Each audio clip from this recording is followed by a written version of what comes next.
kenapa kita pilih Semarang? Karena informasi yang kita dapat, Kota Semarang sendiri itu menang 3 kali untuk pembangunan terbaik di Indonesia. Se-Indonesia ya? Yap. Masih dipertahankan sampai 2022 kemarin. Benar. Ya berarti? Oh, oke. Makanya kita cukup kagum dan buat rasa inisiatif kita semakin tinggi untuk datang ke kota ini.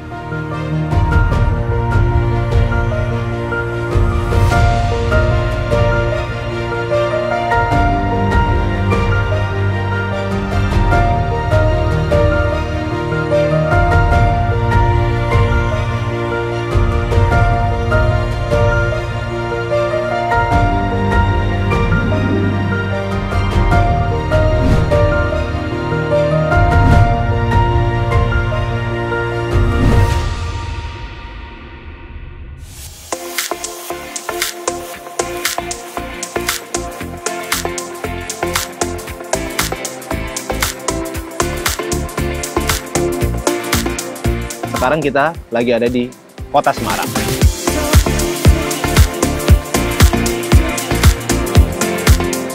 Kenapa Semarang? Karena Kota Semarang ini Kota yang teridentify ya dengan akulturasi budayanya.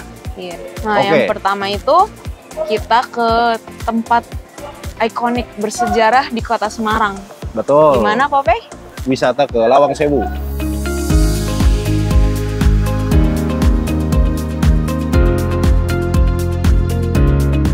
Pope, Ya. ini kita udah sampai pagi ini nih di ikonnya Kota Semarang. Lawang Sewu. Oh, Lawang Sewu. Yuk, kita masuk. Rame. Gimana menurutnya Om pedestriannya? Luas ya. Oh iya.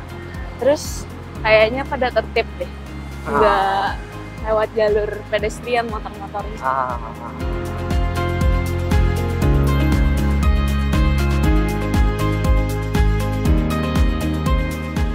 Jadi di Lawang Sewu ini kantor kereta api pertama di Indonesia. Betul. Peruntukannya untuk kantor administrasi kereta api di Semarang ini ya? Ya, kantor administrasi perusahaannya.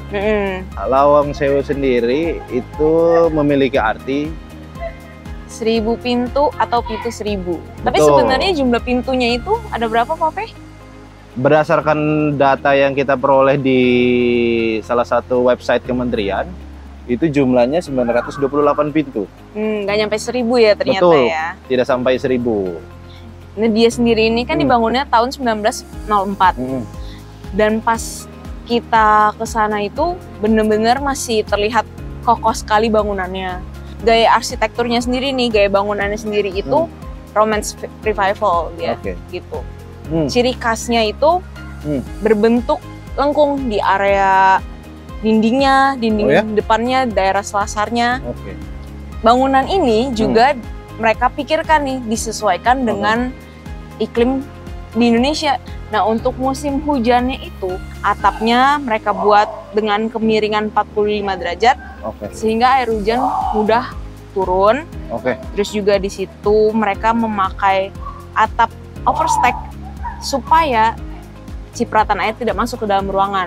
Karena mereka itu membangun bangunan itu nggak bisa setengah-setengah tuh. Karena kan orang Belanda notabene kastanya lebih tinggi daripada orang Indonesia. Di saat itu ya? Di saat itu. Jadi mereka mau menunjukkan nih dengan gaya bangunannya mereka, kewibawaan mereka. Betul, dengan arsitekturalnya mereka. Melalui bangunan tersebut. Mereka menonjolkannya dari hal itu. Jadi kayak dari jendelanya sendiri itu kita bisa lihat dia memakai jendela ganda dengan krapyak. Dan itu ukurannya tuh besar. Jadi bukaannya, lebarnya itu 2,5 meter, tingginya 3 meter. Itu sebagai simbolis mereka atas kemegahan, kemewahan, dan kasta Belandanya itu, kasta tingginya mereka.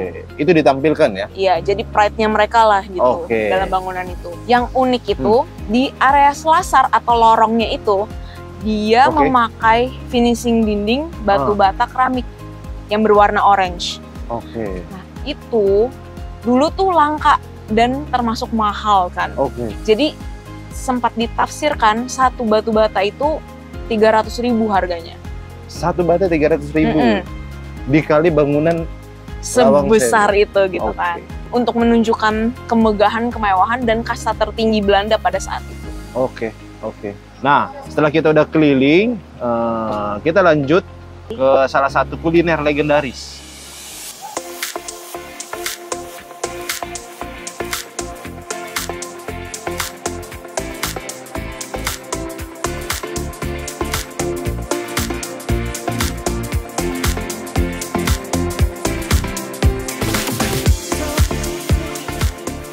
Nah, di mie kopiok Paduhur ini memiliki arti, Dari kopioknya itu itu bahasa artinya Jawa, dicampurkan, terus diaduk. diaduk. Oke, Dan diaduk. Paduhur itu sendiri adalah owner dari resto tersebut. Yang memiliki arti itu sosok yang memiliki tubuh tinggi. Nah, kalau kita ngomongin mie kopiok sendiri, ini kalau dilihat dari kasat mata, kurang lebih mirip sama mie kocok Bandung. Cuman bedanya dengan mie kopiok ini bahwa tidak ada unsur daging sama sekali. Jadi rasanya sendiri dari kuahnya itu benar-benar khas dan light Rempah banget. ya. Kamu pesan apa? Aku pesan itu tanpa bawang goreng dan tanpa kecap manis. Oke, untuk Tanpa originnya kayak campuran. gimana ya? Tanpa Oke. campuran kecap manis itu seperti apa? Oke, setelah kurasakan dan ku sempat baca juga beberapa informasi, ternyata mie-nya itu dibuat sendiri. Oh, homemade. Ya, homemade. Oke. Dan Jadi- informasi yang aku baca juga, Paduhur sendiri sudah memiliki cabang di Jakarta. Dan Oh. untuk mempertahankan cita rasa yang khas Semarang ini, barang-barang di cabangnya itu dikirim dari sini. Gitu loh. Biar sama rasanya sama Ya. tempat aslinya ya. Pas first taste-nya itu gendarnya itu sih yang cukup unik ya. Mm-mm.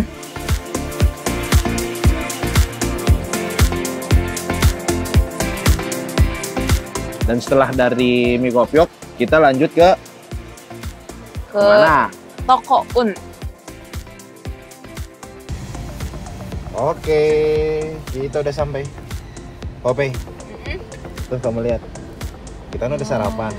Sekarang aku mau ajak kamu salah satu tempat legenda di kota Semarang. Makanannya apa, Ope? Kita masuk ke dalam. Oke. Di Toko Un sendiri, ini sudah ada sebelum Indonesia merdeka. Bahwa Toko Un ini adalah salah satu toko es krim pertama dan tertua kalau nggak salah di Indonesia. Jadi budaya yang kita rasakan pas datang ke sini memang Belanda banget. banget. Kontemporer ya, bisa Iya. dibilang ya. Dari interiornya sendiri itu memang terlihat banget kolonial Belandanya. Terlihat dari ceilingnya, mereka high ceiling. Karena biasa kan kita standarnya itu 3 meter. Oke, Nah ini lebih tinggi dari 3 meter. oke. Jadi memang gaya di dalam sana itu kolonial Belanda dan ada sedikit art deco-nya. Art deco-nya itu ada di bagian dinding pemisah antara smoking dan non-smoking ruangannya itu. Berarti selaras ya dengan apa yang mereka jual, bahwa toko ini terkenal dengan makanan khas Belanda, refer ke bangunan-bangunannya gitu lah ya. Iya betul. Oke. Nah, untuk makanannya sendiri itu kita pesan makanan yang memang jadi rekomen dari resto tersebut. Kita pesan untuk kita rekomendasiin ke kalian. Di situ ada risoles, ada puffer cheese itu Ya, di puffer cheese itu kenapa kamu suka? lembut. Oke. Kalau di tasteku itu rasanya seperti ya kurang lebih kayak kue sus. Aku ngerasain lembutnya dan tekstur dalamnya tuh enak Oke. untuk puffer cheese Ya. ini. Ya. Terus ada taburan mesesnya juga ya. Yap. Untuk menu yang kupilih juga puffer cheese-nya. Ya. Untuk makanan ringannya. Tapi kalau untuk best of the best-nya, ice cream-nya yang besar. Ice creamnya Ya, ram raisin ya. ram rice. Itu dari es krimnya sendiri kalau bisa aku jelasin singkat ya, itu memang udah ada kandungan ramnya.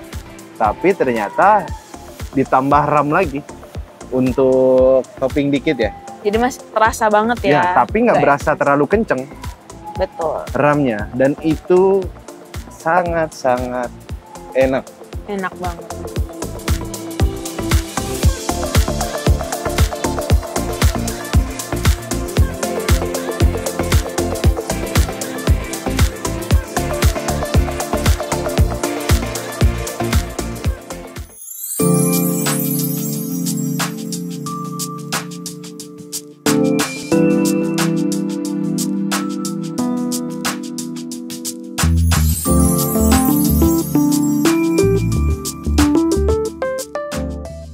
setelah kita sempat nikmatin makanan, kita langsung ke hotel. Hotel Ke penginapannya, Hotel Padma Semarang.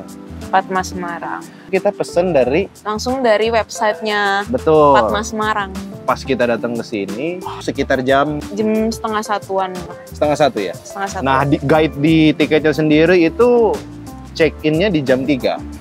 Jadi kita berkeliling hotel lah ya. Nah, kalau kita udah mulai masuk nih ke dalamnya, ke area lobbynya, Oke. kita bahas nih satu-satu ya. Oke.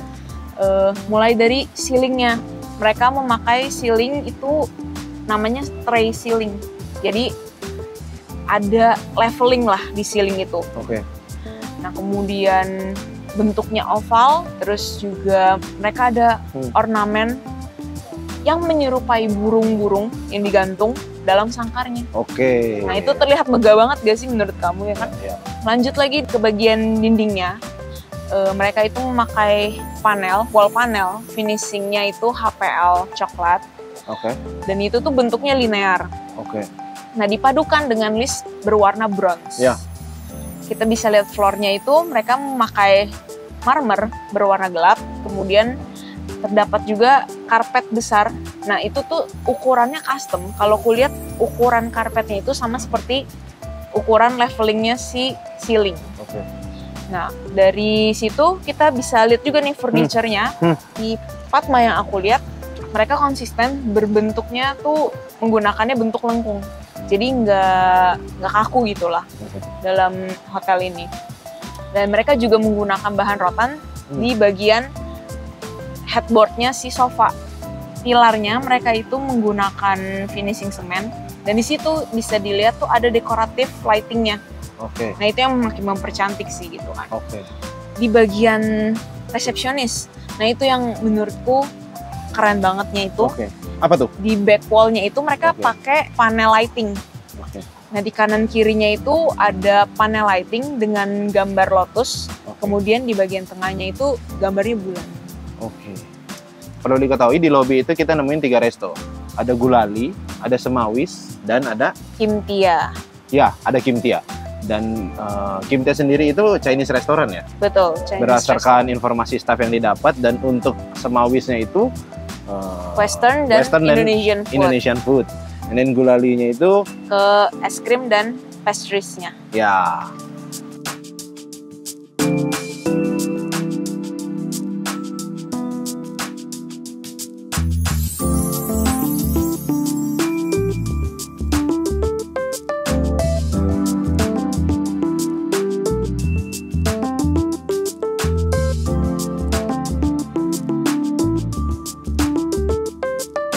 Kita masuk ke kamarnya. Kita ngomongin kamar yang kita pesen. Nah, untuk kamar kita yang kita pesen sendiri, menurut kamu gimana? Nah, oke. Kalau dari kamarnya sendiri itu masih tetap dengan kontemporernya. Oke. Terus yang uniknya itu di kamar kita ada kitchenette. Ada kompor elektrik, ada alat makan, terus ada alat masak, ada kulkas, dispenser, dan microwave. Jadi semuanya lengkap sih untuk kitchenette-nya. Dan untuk kita ngomongin dari fasilitas tadi, Banyak kita belum jelasin ya. kan? Fasilitas itu ada gym. Ada gym, Ya. ada salon, Betul. terus ada kids club, ada club lounge-nya juga. Maaf, Di aku dalam fitness centernya itu, di bagian toiletnya ada sauna sama steam-nya. Oke. Ya. Swimming poolnya sendiri itu staffnya bilang itu air asin. Dan Iya, nyatanya pas kita cobain benar memang. memang asin. Pe. Di swimming poolnya sendiri itu ada pool bar cafe. Iya, Dan di sana lebih ke specialty-nya Italian, Italian, benar. Pastanya ya. pasta dan pizzanya. Dan di sini sambil kita udah tersanjung lah ya atas pelayanan dan fasilitas yang diberikan, kita sempetin juga untuk cobain makan malam di sini. Di Semawisnya ini ya. Di makan malamnya itu gua pesen menu andalan untuk Indonesian food-nya. Wismin itu sop buntut. Sop Dan buntut. kamu? Dan aku pesen yang westernnya. Betul, Yang itu aku pesennya roasted salmon. roasted salmon. Dan kita juga pesen signature dish-nya ya. Kalau nggak salah itu margarita. Margarita Nah. pizza. Benar. Margarita pizzanya. Dari makanan ini overall, aku Enak banget. Yep. Dari kuahnya enak, dari sayurannya enak, baik dari dagingnya pun juga banyak. Dan empuk ya. Iya, Kamu punya. empuk banget. Dan untuk pizzanya pun dia sourdough. Sourdough. Jadi lebih sehat ya. Betul, lebih sehat. Dan untuk ini ya, ketebalan ya, Ketebalannya itu wah pas ya. nggak bisa berkata-kata. Enak dah pokoknya gitu ya. Aku juga ini salmonnya kematangannya pas. Ya. Rasanya nggak keasinan, nggak kehambaran, pas. Betul. Kemudian dia juga ada kayak side dish-nya itu beberapa lah. Memang porsinya tidak terlalu besar. Ya. Cuman ternyata setelah makan itu tuh cukup dan itu enak banget.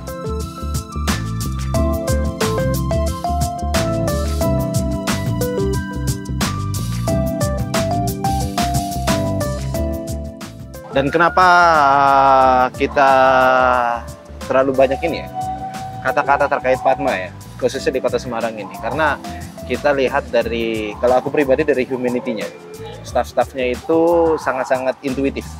Iya, inisiatif banget nolonginnya. Ya, beda dengan beberapa ya, comparing dari personal aku ya.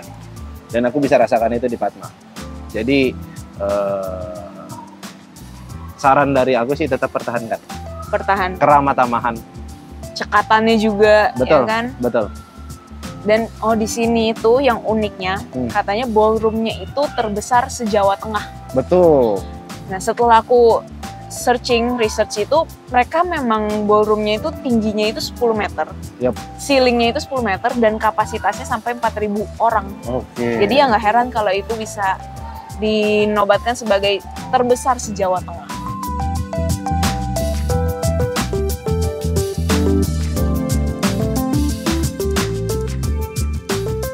Setelah kita beristirahat, menikmati sisa hari di Padma, kita lanjut keesokannya itu badan udah fresh, kita keliling lagi nih ke spot yang sebelumnya kita reschedule ya. Yap.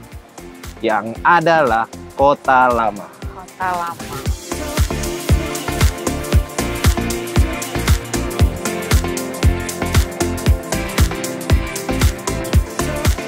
Bagi kalian yang ke Semarang, itu ibaratnya kalau nggak ke Kota Lama, karena Semarang dengan Kota Lama ini bisa dibilang kayak sisi lainnya dari Kota Semarang. Kalau bisa diidentifikasi kayak lembaran depan uang tuh uang kertas, itu Semarang. Lembaran belakangnya Kota Lama. Gitu.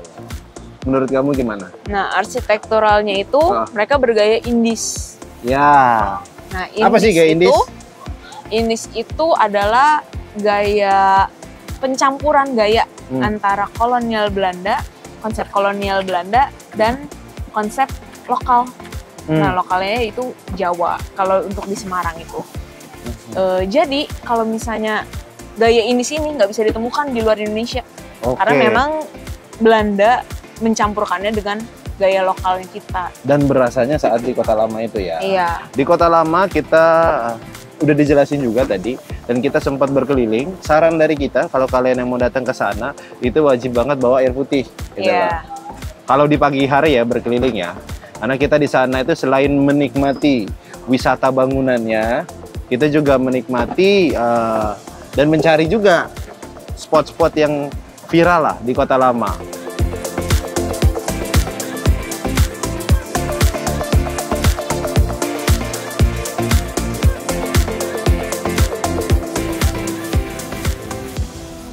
Pasti kita mau kasih tahu juga ke kalian kenapa kita pilih Semarang.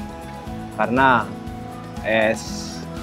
informasi yang kita dapat, Kota Semarang sendiri itu menang 3 kali untuk pembangunan terbaik di Indonesia. Se-Indonesia ya? Yap.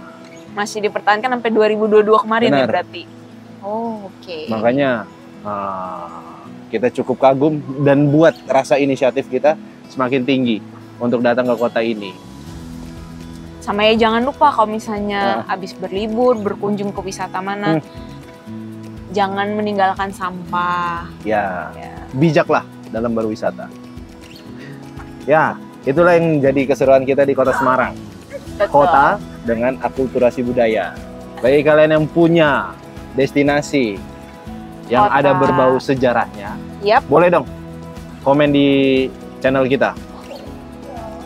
Dan penasaran dong, Selanjutnya, Felicia. dan Yosafat akan berkunjung Kemana kemana lagi? lagi? Gitu loh. Tonton terus keseruan kita di Peoswal. channel. Bye-bye.